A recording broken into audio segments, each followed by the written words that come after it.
Kita akan berdiskusi bersama tentang sistem kardiovaskular. Ini untuk teknik biomedik S1. Jadi kalau kita lihat di sini,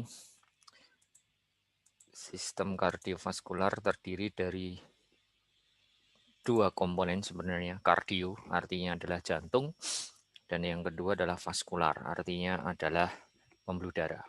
Ya.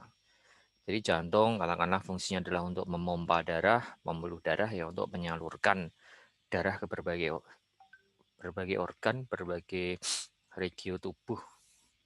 Dan kalau kita lihat di sini, sirkulasi itu terdiri dari dua. Yang pertama adalah sistemik, ya, ke seluruh tubuh, dan yang kedua adalah vaskular. Ya, kita sering melihat ada dua gambar dengan warna. Ya, dua warna. Yang pertama adalah warna merah yang menggambarkan oksigen banyak, oksigenasi banyak, dan warna biru yang menggambarkan oksigen sedikit atau miskin oksigen. Ya, jadi kalau kita lihat di sini di paru-paru kita bernafas menghirup oksigen sehingga di situ akan terjadi pertukaran. Dari yang oksigen tinggi di paru, ya dia akan memberikan ke oksigen rendah. Ya, sama juga ketika di sistemik. Ya, fungsi dari pembuluh darah adalah membawa aliran darah yang kaya oksigen dan rendah CO2. Terus nanti juga akan digunakan untuk metabolisme dan akhirnya dikembalikan lagi ke jantung. Jantung akan mengembalikan ke paru dan itu akan terjadi terus-menerus. Ya, sehingga salah satu fungsi ya ini dia untuk transportasi berbagai macam senyawa yang tertulis di sini, regulasi dan juga proteksi terhadap adanya infeksi lewat sistem kekebalan tubuh. Dan dia tersusun oleh kor dan pembuluh darah atau fasa. Oke, jantung itu kalau kita lihat dia letaknya di dada, ya. Jadi kalau ada di dadaku, ada kamu itu salah, apalagi ada kumismu karena di situ ada jantung. Terdapat di suatu rongga yang kita sebut sebagai mediastinum. Itu merupakan rongga di antara dua paru-paru. Ya, ini paru-paru kanan dan kiri, di antaranya ada jantung. Dan jantung dia letaknya lebih ke kiri. Ya, 2/3 bagian di kiri, 1/3 di sebelah kanan. Dikatakan seperti itu. Jantung itu pada bagian bawah, kita lihat di sini dia diselimuti oleh suatu selimut jantung. Gak cuma hati yang punya selimut, yang kita sebut sebagai perikardium. Dan ke bawah perikardium, ini dia akan melekat pada diafragma. Ini adalah diafragma. Katakanlah itu adalah pembatas, terus disusun oleh otot, pembatas antara dada dan perut, ya, torak dan abdomen. Sehingga kalau kita bernafas, maka diafragma itu dia akan berkontraksi dan kita lihat ini bentuknya seperti dum atau seperti kubah. Kubah itu nanti akan mendatar, ya, sehingga rongga dada akan lebih besar dan jantung itu akan bergerak ke bawah juga ketika terjadi inspirasi, ketika kita menarik nafas. Ya, sehingga ketika inspirasi tekanan negatif dari dinding dada, tekanan negatif dari dada itu akan menarik darah lebih banyak ke jantung. Sehingga pembuluh darah balik atau vena, biasa kita sebut sebagai vena, itu akan terbantu juga dengan adanya inspirasi. Ya. Dan ukuran dari jantung itu sedikit lebih besar dari kepalan tangan masing-masing orang. Ya, dikatakan seperti itu. Ya, imaging jantung paling mudah ya pakai rongsen. Ya, kalau kita lihat di sini, ya paru-paru itu akan berwarna hitam, lusen karena udara. Ya, udara itu akan berwarna hitam dan kalau kita lihat ini adalah klavikula, maka paru-paru itu letaknya juga lebih superior dari klavikula. Dan di sini bagian putih ini adalah jantung. Ya, bagian putih ini adalah jantung. Ini adalah yang bentuknya tidak teratur dan bercabang-cabang, ya, trakea bronchial tree, ya, cabang-cabang dari trakea bronchial. Ya, sehingga kalau kita lihat di sini ini adalah jantung kita, ini adalah dada. Ya, jadi dikatakan rasio jantung dengan dada lebar itu kurang dari setengah, ya, kurang dari setengah. Itu dikatakan tidak ada pembesaran jantung. Itu salah satu penanda yang mudah untuk memeriksa adanya pembesaran jantung misalnya. Ya, jadi imaging yang paling mudah untuk melihat jantung ya sebenarnya ya ini apa jenenge ini rongsen dada. Ya. Ini adalah diafragma, ya ini diafragma, lambung. Kalau kita lihat di bagian atas lambung itu masih ada warna hitam, berarti itu adalah udara. Ya itu adalah udara. Ya ada berbagai macam infeksi, itu bisa kita lihat juga dari gambaran rongsen dadanya. Ya ini yang normal ya, kalau kita lihat jantung normal itu ya katakanlah rasio antara lebar jantung dengan dada itu kurang dari setengah, itu yang sering dipakai. Nah, berikutnya adalah MRI atau mungkin nanti CT scan itu juga bisa dipakai. Yang banyak ya MRI untuk melihat soft tissue dari jantung itu bisa kita lihat. Ini adalah jantung, ya dengan esofagus di bagian posterior, ya trakea, ini paru-paru kanan dan kiri, ya dan ini adalah aorta yang letaknya lebih ini aorta ya ascendent ya dia arcus aorta ya arcus aorta ya berarti ini letaknya lebih superior ya kalau kita lihat ini di atas, jadi jantung belum begitu terlihat di gambar ini ya. Baru di sini kita bisa melihat adanya gambaran jantung ya, kita bisa melihat adanya gambaran jantung. Ini melihatnya dari mana ini ya, ini sebelah kanan ya, ini sebelah kiri ya dari. Oke, kalau kita lihat sering terdengar adanya suara jantung.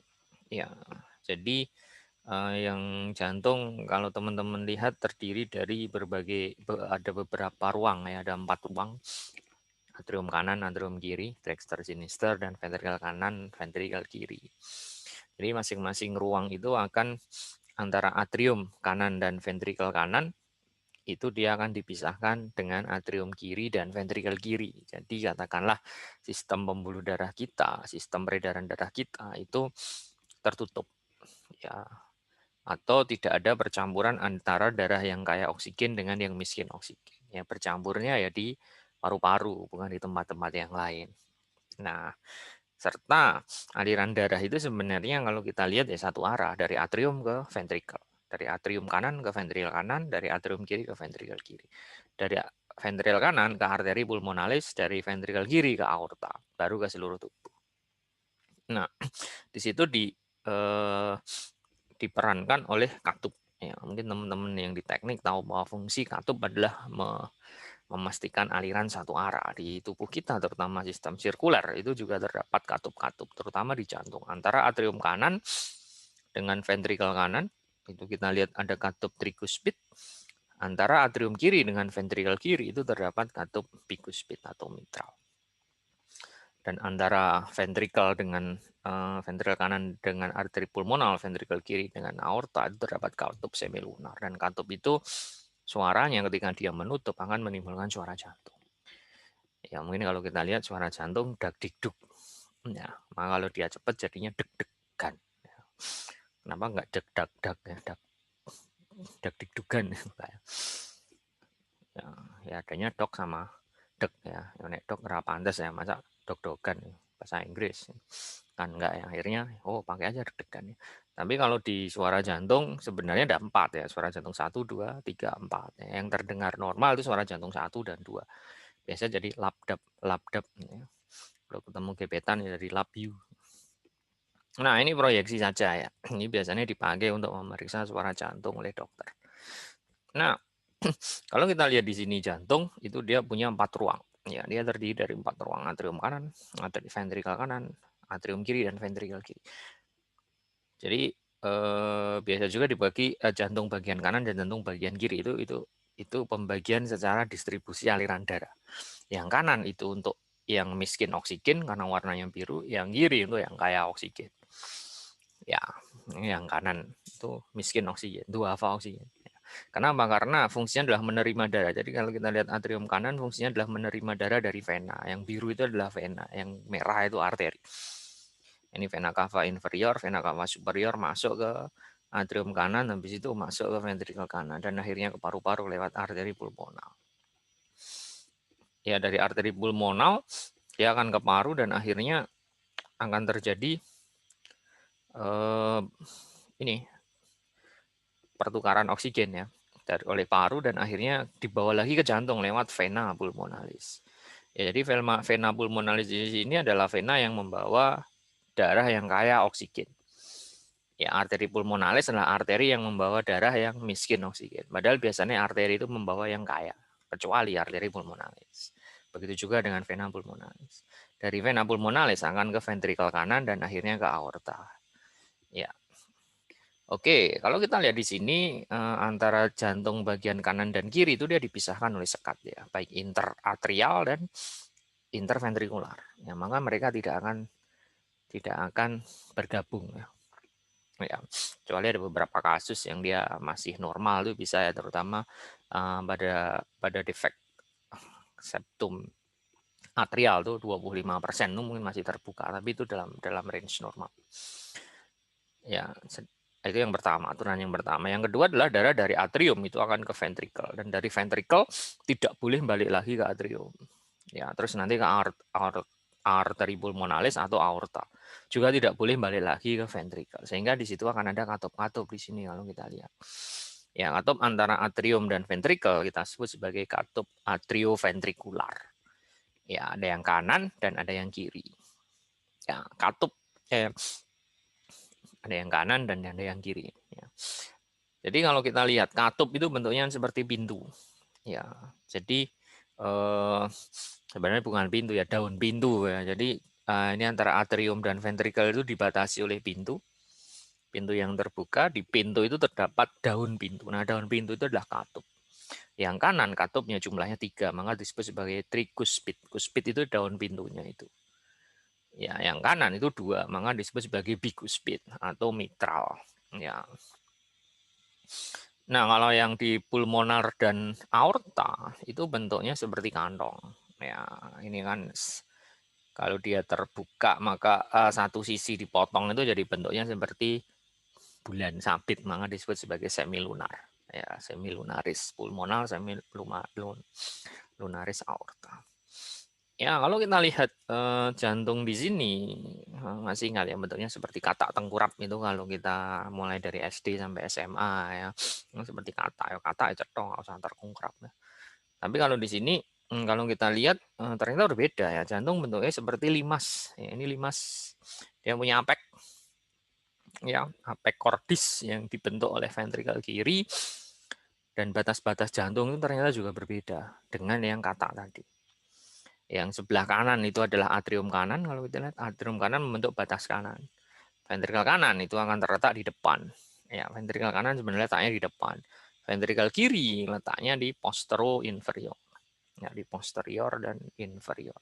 Sedangkan yang menjadi basis itu adalah atrium kiri, dia membentuk basis dari cordis bagian besar. Ya, sehingga dia bentuknya itu seperti limas ya, dia mengatakan seperti limas. Ya, ini yang membentuk. Ya. Jadi kalau ada pertanyaan ya, misalnya dari seorang cowok menembak cewek, dia berkata, "Belalah dadaku, lihatlah jantungku." Ruang jantung apa yang pertama kali dilihat si cewek? Nah, jawabannya adalah ventrikel kanan. Ya, karena dia letaknya lebih depan, dia letaknya paling depan. Ya, dari ventrikel kanan ke arteri pulmonal ya. Kalau di si cewek menolak si cowok, terus dia menonjok jantung si cowok, aliran darah yang paling terganggu adalah yang ke pulmonal ya, karena langsung ke arteri pulmonalis. Ya, jantung itu dibungkus oleh perikardium ya.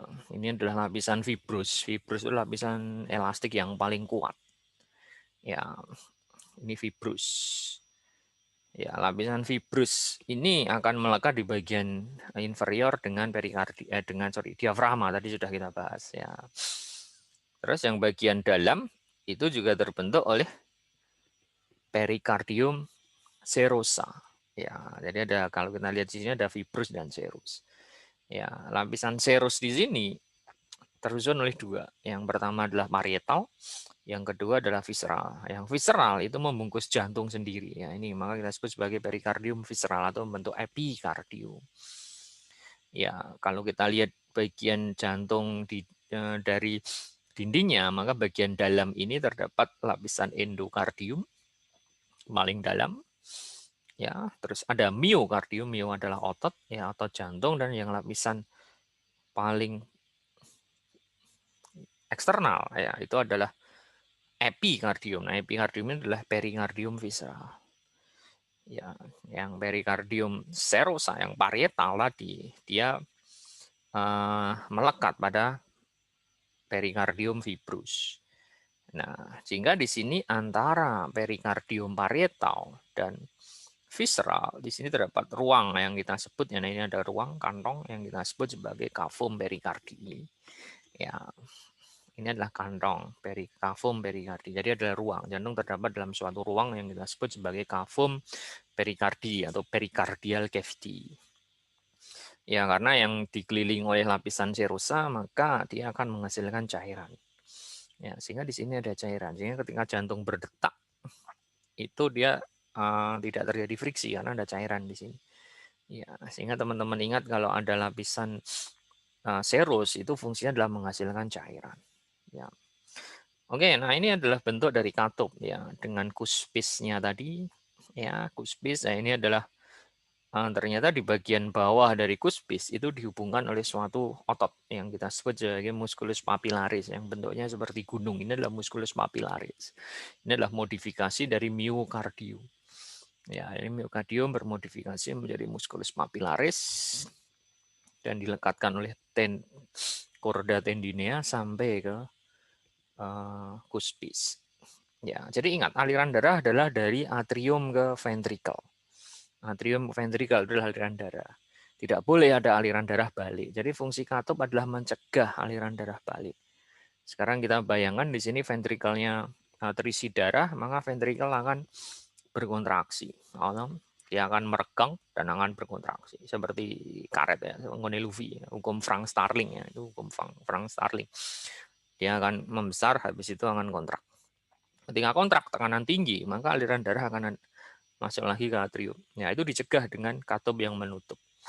Nah, katup yang menutup ini dia akan menutup tapi alirannya tidak terus jeplak gitu. Dia nggak boleh jeplak ya.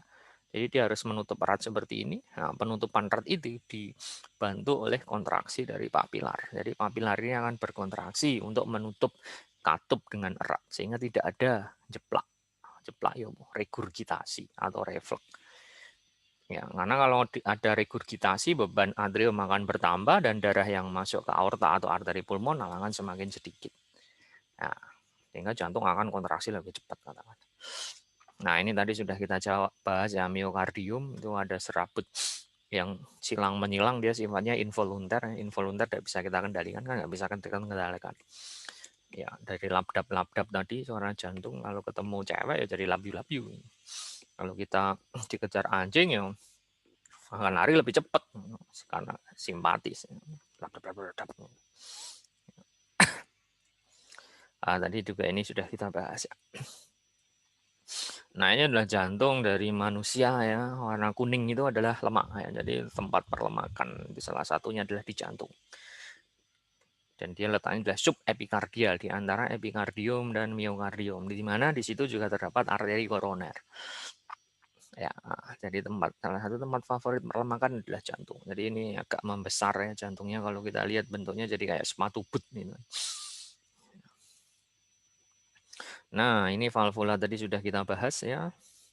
Nah, ini adalah potongan yang kalau kita potong jantung atrium dan ventrikelnya, ini jadi batas antara atrium dan ventrikel, maka di sini terdapat ostium ya. Ini adalah ostium atrioventrikular, dexter, ini sinister, ini aorta, dan ini pulmonal. Yang paling depan adalah arteri pulmonal. Ingat, arteri pulmonal dari ventrikel kanan yang letaknya paling depan.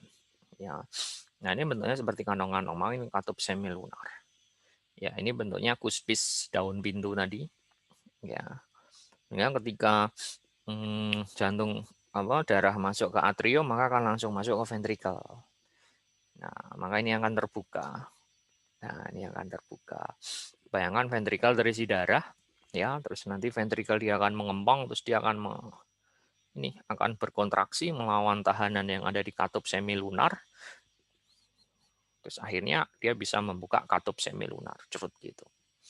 Ya, maka ketika ini menutup sampai ke semilunar menutup itu adalah sistol ya, periode pengejeksi atau pengosongan ventrikel. Ya. Kalau pernah dengar sistol, diastol ya. Diastol itu adalah pengisian ventrikel, kalau sistol adalah pengosongan ventrikel. Ya, jadi sebenarnya yang jadi patokan adalah ventrikel. Ya. Karena ketika darah masuk ke atrium, 70-80% itu kan langsung masuk ke ventrikel. Jadi kontraksi atrium itu hanya kontraksi 25-30% darah. Ya, akan masuk ke ventrikel. Habis itu ventrikel akan berkontraksi. Nah, itu adalah periode pengosongan, dia akan mengosongkan darah. Nah, ketika selesai berkontraksi, maka darah itu akan mengumpul di aorta dan akan ada balik darah yang balik dari aorta dan ventrikel ke atrium akan mengisikan ke ventrikel, sorry. Yang balik dari aorta atau arteri pulmonal ke ventrikel itu akan mengisi kantong-kantong ini dan akhirnya akan tertutup. Ya, itu yang terjadi. Nah, ini juga tadi sudah kita bahas. Saya ingat ada dua, kanan dan kiri. Ya, fungsi dari kanan menerima darah dari seluruh tubuh, terutama adalah lewat vena cava inferior, superior dan vena cava inferior. Vena yang paling besar di tubuh kita. Kalau vena yang paling besar di dunia, vena Melinda. Vena Melinda. Ya, oke, jantung itu kalau kita lihat dia punya sistem konduksi sendiri. Kalau otot itu dia berkontraksi karena pengaruh nervus ya, tapi kalau jantung dia bisa katakanlah berdetak sendiri itu bisa. Karena beberapa kardiomyosit itu dia akan termodifikasi membentuk suatu sistem konduksi listrik. Nah, maka jantung punya sistem konduksi sendiri. Sehingga katakanlah kalau ada film horor itu ya, vampir ngambil jantung itu jantung masih bisa berdetak, itu sangat mungkin. Ya, jadi salah satu yang konduksi itu akan membentuk nodus yang kita sebut sebagai nodus SA, letaknya di atrium sebelah superior kanan. Ya, atrium kanan sebelah superior, ya, nodus SA. Ya katakanlah Gusti Allah ini tapi nyawa ya nodus SA ini dia sebagai pacemaker, dia akan selalu berdetak, akan merambat ya ke nodus AV, letaknya di atrioventricular dexter, di sini nodus atrioventricular. Ya, dia akan merambat lewat dinding-dinding ventrikel masuk ke sini dan akhirnya akan ke bundle His ya, bundle His atau bundle atrioventricular bundle. Ya, atrioventricular bundle letaknya di septum interventrikel dan akhirnya nanti akan terbagi menjadi dua crus. Crus itu adalah branches, cabang, crus dexter dan crus sinister, dan akhirnya dia akan bercabang kecil-kecil membentuk serabut Purkinje. Purkinje fiber yang akan sampai ke miofibril dari si miokardium. Ya, jadi kalau kita berkontraksi di sini jantung ya akan merambat sampai ke sana. Nah, kita bisa melihat kelistrikan jantung itu lewat alat yang kita sebut sebagai EKG, elektrokardiografi. Nah, mungkin tantangan berikutnya adalah bagaimana dokter misalnya telemedicine itu kan, dokter yang jauh, pasien yang jauh dari pasien ya, ada pasiennya, ada alat yang dia bisa mengecek ini mungkin EKG-nya, konduksi jantungnya seperti apa, sedangkan jantungnya di sana berhubungan dengan smartphone atau yang lain. Nah, mungkin teman-teman nanti punya ide untuk mengembangkan itu, silahkan. Nah, ini siklus kardiak ya, ini sebenarnya lebih ke arah fisiologi, tapi monggo silahkan di baca-baca sendiri juga boleh. Tadi ada diastol dan sistol, jantung memompa darah, yang jadi patokan di sini adalah ventrikel. Jadi periode pengosongan ventrikel atau ketika ventrikel memompa darah, jantung memompa darah itu adalah sistol. Diastol itu adalah ketika ada pengisian ventrikel. Ya. Nah, kalau kita lihat tadi, ketika atrium berkontraksi itu hanya mengalirkan 20% ya. Aku tadi bilang apa? 25 sampai 30, 20 hampir sama. Ya, sekitar 20% sehingga 100% darah masuk ke ventrikel. Nah, ini pengisian ventrikel ini tadi masih di stop. Ya. Nah, ejeksi ini yang dikatakan sebagai darah yang keluar dari ventrikel kiri sampai ke aorta. Ya, itu akan menghasilkan ya ejection akan menghasilkan itu ya, fase ejeksi. Ya, atau yang biasa kita sebut volumenya adalah stroke volume atau volume sekuncup jantung. Nah, dari banyaknya darah yang masuk ke ventrikel, itu adalah volume akhir diastul.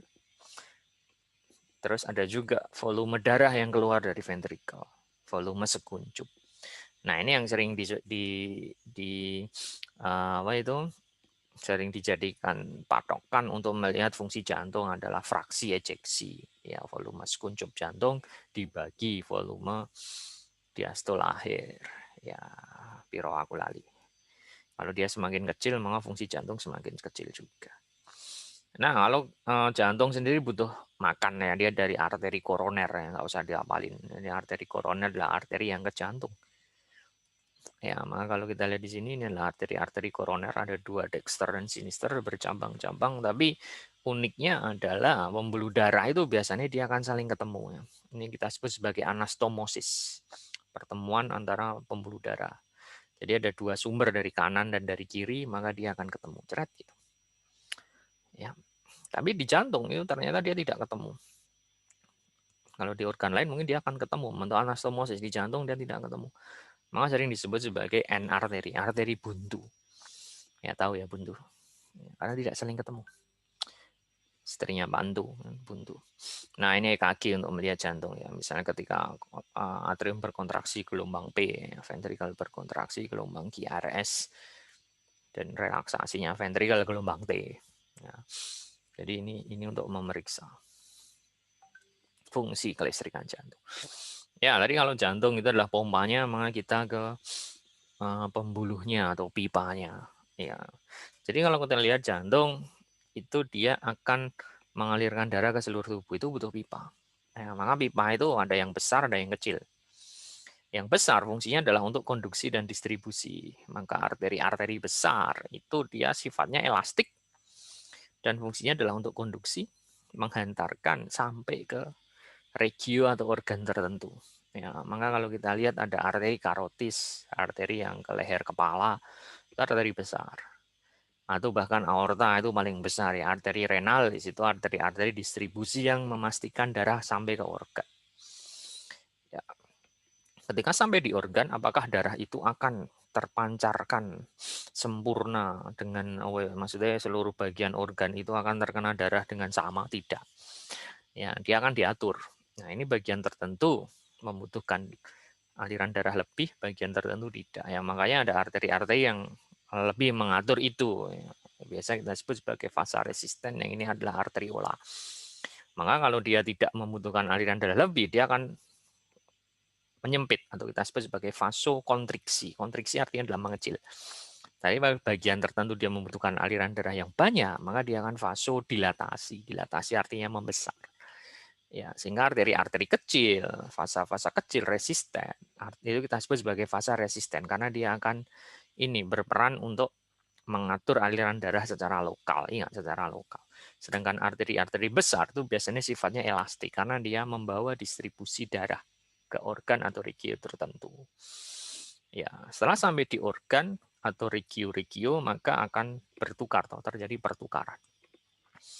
Ya, fungsinya adalah untuk metabolisme. Maka arteri sampai yang kecil-kecil arteriola akan bercambang lagi menjadi kapiler. Nah, ini akan bertukar.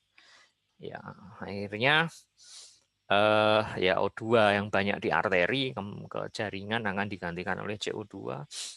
CO2 akan dibawa oleh sistem yang kita sebut sebagai sistem balik, pembuluh darah balik yang kita sebut sebagai vena. Vena yang kecil kita sebut sebagai venula.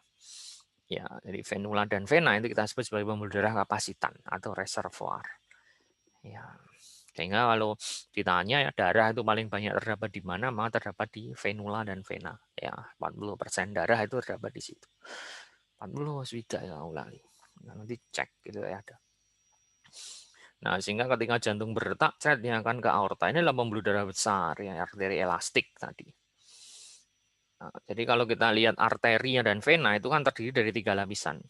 Intima, endotel ya, muskuler itu di media, dan tunika eksternal, adventitia itu adalah jaringan elastik. Maka kalau pembuluh-pembuluh darah yang besar, itu lapisan elastiknya luas, tebal, dan sebagian media itu juga ikut jadi elastik. Ya, dia akan sampai ke media sehingga yang memang fungsinya untuk mengalirkan darah. Ya, dia akan fungsinya melahirkan darah. ke berbagai macam organ ya. Maka kalau kita lihat di sini akan terbentuk anastomosis kan ya. Dan juga akan terbentuk anyaman ya, anyaman arteri itu juga ada, anyaman kapiler juga ada, tapi juga anyaman arteriovenus itu juga ada. Ya, ini kalau lalu di pembuluh regio-regio yang paling kecil ya di interstisial antar sel itu akan membentuk seperti ini. Tapi kadang juga tidak sampai ke arteri dan kapiler dan venula, tapi dia akan sampai langsung anastomosis arteriovenosa. Ya, atau anastomosis arteri itu juga ada, anastomosis vena itu juga ada. Sehingga anyaman-anyaman kapiler itu, anyaman-anyaman arteri atau vena itu diperlukan ketika ini aliran darah secara lokal. Misalnya di daerah yang tidak membutuhkan aliran darah yang banyak, itu akan langsung masuk dari arteri ke vena. Tidak perlu ke kapiler. Ya. Nah ini jumlahnya silahkan diapalkan ya. Nah aku rapal. Oke, nah ini arteri dan vena. Arteri itu lebih tebal ya, lapisannya sama. Ada tunica intima, terdiri dari endotel. Tunica media itu adalah smooth muscle cell. Tunica media itu adalah, tunica adventitia atau eksternal itu adalah jaringan elastik. Ya, tapi arteri itu dikatakan dia lebih tebal daripada vena. Ya, dan vena ingat itu adalah aliran darah balik. Ya, kamu bayangkan dibayangkan darah dari kaki akan sampai ke jantung. Balik artinya balik ke jantung. Ya, maka itu kan pekerjaan yang berat sehingga vena itu dibantu oleh valvula lagi untuk memastikan aliran satu arah dari kauda ke kranial. Ya, kalau letaknya di kaki misalnya. Atau di tunggai itu dari kauda ke kranial.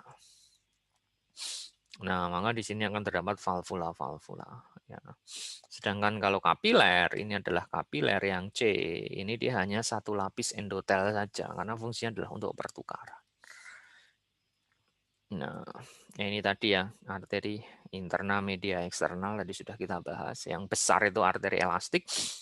Serabut elastik itu masuk sampai ke tunika media, otot polosnya berkurang. Jadi memang dia elastis banget.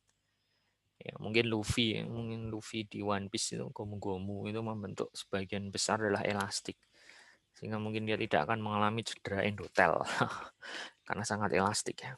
Kalau dilatihasinya sangat bagus. Nah, medium muskuler itu medianya lebih banyak otot polos daripada serabut elastik.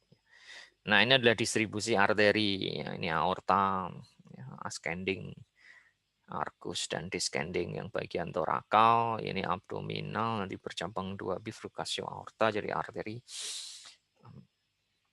iliaka komunis ya. Nanti jadi iliaka internal dan eksternal terus ke femoral. Ya, terus dari arcus aorta juga bercabang karotis yang ke leher kepala, subclavi, aksilar yang ke ekstremitas atas. Ya. Nah, sumbatan ini terjadi ya biasa aterosklerosis yang memang paling banyak terdapat di branching point atau ini tempat percabangan itu resiko biasanya. Kenapa? Karena aliran darah itu harusnya kan laminer. Ya mungkin kalian tahu ya di teknik aliran darah laminer itu akan membentuk shear stress yang lebih rendah ya daripada turbulen. Kalau turbulen akan mengenai ini. Kalau ada penyempitan maka alirannya jadi turbulen. Ya, turbulen ini akan mengenai lapisan endotel.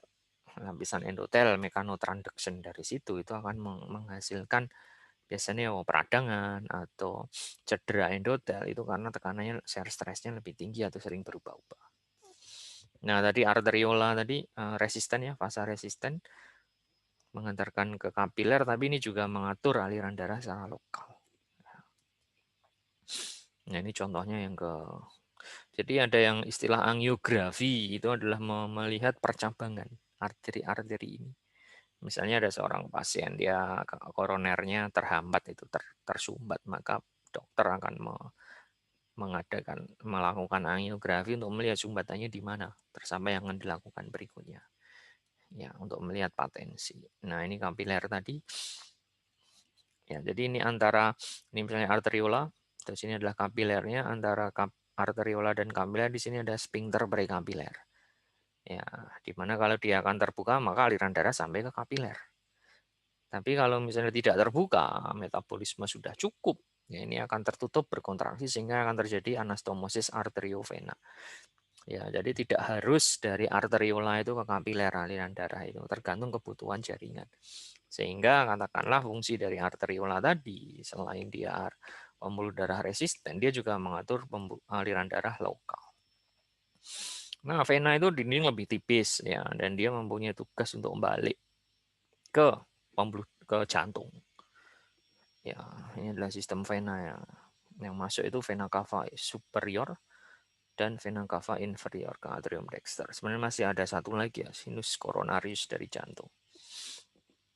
Ya, ini adalah pembuluh darah pulmonal ya, dia yang ke pulmon tadi fungsinya adalah untuk pertukaran O2. Ya, nanti kita bahas di respirasi. Tapi selain pembuluh darah itu juga ada beberapa yang dia hepar. Jadi aliran darah dari sistem gastrointestinal atau digesti itu akan masuk ke hepar lewat vena porta. Maka ada kata-kata porta di sini. Nah, ini adalah distribusi volume darah ya. Oh, lebih banyak, paling banyak di vena 60%. Sehingga wajar kalau kita kepanasan pingsan ya. Panasan pingsan itu kenapa? Karena di venanya membesar ya. Kalau dipanasi itu venanya membesar, darah banyak yang di situ, darah yang ke jantung berkurang. Contoh yang ke jantung berkurang, yang dipompa berkurang, yang ke otak berkurang. Akhirnya pingsan. Ketika pingsan, maka otak dan jantung dalam satu garis lurus sebenarnya. Sehingga akan memudahkan kerja jantung. Jadi kalau ada yang pingsan sebenarnya ya biarkan saja. Enggak ya. Nah, ini adalah vena porta ya. Jadi vena porta itu vena-vena dari pembuluh organ-organ digesti itu akan masuk ke vena porta. Ya, dia akan masuk ke porta dan akhirnya ke hepat. Sehingga di sini metabolisme itu akan terjadi. Ya, dari vena porta akan kembali lagi tetap ke vena cava. Ya, sehingga kadang ada anastomosis. Anastomosis adalah saluran yang menghubungkan dua aliran. Anastomosis portokaval itu ada di situ istilahnya. Nah, ini vena-vena yang terdapat di subklavi, terus ini adalah vena juguler ya, yang di leher kalau kita lihat di sini. Vena paling sering untuk jalan ini Dracula ya. Dracula nyokot nih. Sing kena adalah vena. Darahnya mancur ya, darah mancur dia kena arteri. Tekanannya lebih tinggi. Ya, ini yang di kepala ya. Ini vena cava, juguler interna. Interna itu dia berasal dari sinus intrakranial ya. Jadi pembuluh darah intrakranial nanti ke vena jugularis interna. Nah, ini yang ke pembuluh darah yang ke pektoral dan ekstremitas atas ya, arteri brachialis. Yang dipakai untuk tensi itu adalah arteri brachialis. Ya, maka untuk melihat fungsi dari arteri paling sering yang dilihat tensi. Ya, tapi kadang arteri juga kaku tuh, ada yang namanya pengkakuan arteri ya, itu biasa membandingkan antara tekanan di brachial sama di angkel ya, angkel brachial index gitu ya, itu untuk melihat kekakuan arteri misalnya, jadi bisa dipakai juga nanti. Nah, ini vena itu sebenarnya letaknya ada dua yang di ekstremitas, vena superficial yang letaknya di subkutan di bawah kulit, dan vena profunda yang membawa darah sampai ke vena cava itu adalah vena profunda. Vena superficial ini dia akan masuk ke vena profunda. Ya, maka di sini yang dipakai untuk pengambilan darah itu adalah vena-vena superficial, sepalik, basilik gitu misalnya. Nah, ketika vena itu letaknya di ekstremitas bawah atau atas itu butuh otot. Ya, otot itu ketika dia kontraksi akan membantu aliran vena. Ya, kalau kita lihat ketika otot berkontraksi maka dia akan squeeze tuh. Kontrak dia akan squeeze. Ya, kontraksi gitu kan dia ikut menggenjot si venanya itu alirannya jadi ke atas, itu. Ya. Jadi katupnya ini juga harus kuat ya. Ini ketika sebelum apa itu kontraksi ya. Sebelum kontraksi sebelah kanan, yang ketika dia berkontraksi maka otot akan memendek dan menebal dan dia akan squeeze vena ke kranial. Ya, sehingga kalau kita berdiri lama itu harus tetap mengkontraksikan otot. Fungsinya adalah apa? Untuk memompa vena. Ya, kalau tidak biasanya terjadi varises, dilatasi, vena-vena superficialnya dilatasi. Itu kenapa? Karena ya otot tidak berkontraksi sehingga aliran darahnya itu terganggu. Ya, sehingga darah akan banyak di vena-vena superficial. Nah, fetus, aliran darah fetus itu sedikit berbeda dengan manusia. Kalau manusia tadi kanan dan kiri ya, kalau fetus itu dia ada lubang, masih ada antara atrium kanan dan atrium kiri. Jadi kita mendapatkan darah dari ibu itu lewat vena umbilicalis. Vena umbilicalis itu membawa aliran darah yang kaya oksigen. Ini vena umbilicalis. Ya, dia akan masuk ke atrium kanan. Dari atrium kanan langsung masuk ke atrium kiri sehingga ini masih terbuka. Ini yang tidak terjadi di orang dewasa. Habis itu atrium kiri, ventrikel kiri terus ke aorta, cret gitu. Ya. Dan paru-paru pada janin itu masih terbungkus oleh cairan sehingga tekanannya sangat tinggi. Ya, sehingga tekanan bagian kanan itu lebih tinggi daripada tekanan bagian kiri. Berbeda dengan dewasa. Dewasa tekanan bagian kiri lebih tinggi daripada bagian kanan. Ya. Sehingga kita lihat di sini antara arteri pulmonalis dan aorta itu ada yang menghubungkan ya. Sehingga kalau toh ada darah yang ke ventrikel kanan terus ke arteri pulmonal itu akan dibawa lagi ke aorta. Ya, terus akan disebarkan ke seluruh tubuh janin di sini dan akhirnya akan sampai ke arteri umbilikalis dan masuk lagi ke pembuluh darah ibu. Sehingga ibu itu sejak kecil itu dia akan memberikan kehidupan lewat vena pulmonalis dengan O2 dan berbagai macam zat yang dibutuhkan si janin dan akan sebagai tempat pembuangan. Ya. Terus akhirnya dia akan menutup foramen ovale. Ya, sehingga katakanlah ada jantung bocor itu kalau terjadi gagalnya penutupan sekat-sekat tersebut baik di antar atrium atau antar ventrikel. Nah, ini beberapa kelainan saja ya. Ini misalnya defek septum atrial, ASD atrium septal defect ya, ventricle septal defect, patent ductus arteriosus itu antara arteri pulmonalis dan aorta. Ya. Nah, ini terhubung antara kanan dan kiri. Harusnya kan terpisah. Ingat, kanan dan kiri terpisah. Ya. Sehingga kalau kita lihat kalau terjadi VSD itu karena kiri lebih tinggi, maka aliran darahnya dari kiri ke kanan. Tapi kalau yang sudah menimbulkan hipertensi pulmonalnya tinggi bisa balik dari kanan ke kiri sehingga darah yang miskin oksigen itu bisa tersebar ke seluruh tubuh. Ingat, darah yang miskin oksigen hanya boleh sampai ke paru-paru. Tidak boleh ke seluruh tubuh. Nah, itu yang harus yang dicegah oleh sistem peredaran darah kita. Jadi peredaran darah kita itu memisahkan antara yang kaya dan miskin oksigen. Ya, ketemunya di paru-paru. Basisnya sebagai badan amil zakat infak sodako miskin oksigen kan dua apa? Nah, ini tetrakiofalo. Nah, hipertensi biasanya karena tekanan darah tinggi. Iya benar. Ini aterosklerosis ya. Normal maka akan terjadi sumbatan di sini. Biasanya ada plak aterosklerosis karena LDL masuk low density lipoprotein dimakan oleh makrofag dan terjadi cedera endotel, plateletnya agregat di sini kalau pecah ya di trombus. Nah ini misal. Ya, jadi kalau kita lihat arteri itu letaknya subepikardial tadi ya. Ini epikardium, ini miokardium ya. Jadi zona yang paling dalam itu bagian yang dekat dengan endokardium itu biasanya yang nekrosis atau mati yang. Nah, ini mati. Nah, aliran darah arteri koroner itu tidak saling ketemu, tadi sudah kita bahas ya. Kalau dia saling ketemu, maka bisa mendapatkan aliran darah dari sisi sebaliknya. Tapi nggak saling ketemu, maka bahayanya sumbatan pada arteri koroner adalah seperti itu. Karena tidak ada anastomosis di jantung. Ya. Oke, itu terima kasih ya. Selamat belajar. Dan nah ini hanya pemantik membuat teman-teman semua lebih ciamik ya. Assalamualaikum warahmatullahi wabarakatuh.